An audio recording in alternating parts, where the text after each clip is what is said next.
दरम्यान या भोंदू अशोक खरातचे कारनामे काही थांबायचं नाव घेत नाही। आणखी एक कारनामा आता त्याचा समोर आलाय। बनावट आयटी अधिकारी पाठवून तो पैसे उकळायचा, फक्त व्यावसायिक आणि उद्योजकांकडे तो पाठवायचा। नकली अधिकारी हिंदी सिनेमा सारखा बनाव करायचे आणि अशोक खरातचा स्पेशल 26 पॅटर्न चर्चेमध्ये आला।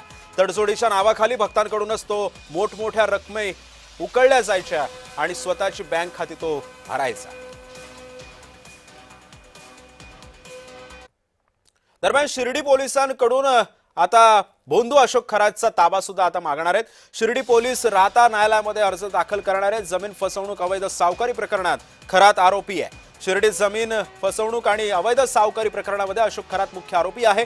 या प्रकरणातील 2 आरोपी आधीच अटकेमध्ये आहेत, तर कल्पना खरात सुद्धा अजून फरार आहे। तिचा काही शोधच लागत नाहीये। त्यामुळे जमीन व्यवहारासह 2 पतसंस्थांमधील बनावट खात्यांच्या चौकशीसाठी शिर्डी पोलीस आता खरातचा ताबा मागणार आहेत। एकीकडे नाशिक महिला अत्याचार प्रकरणामध्ये आज पुन्हा एकदा सुनावणी पार पडते, तर दुसरीकडे अशोक खरात याचा ताबा मिळवण्यासाठी शिर्डी पोलीस प्रयत्नशील आहेत।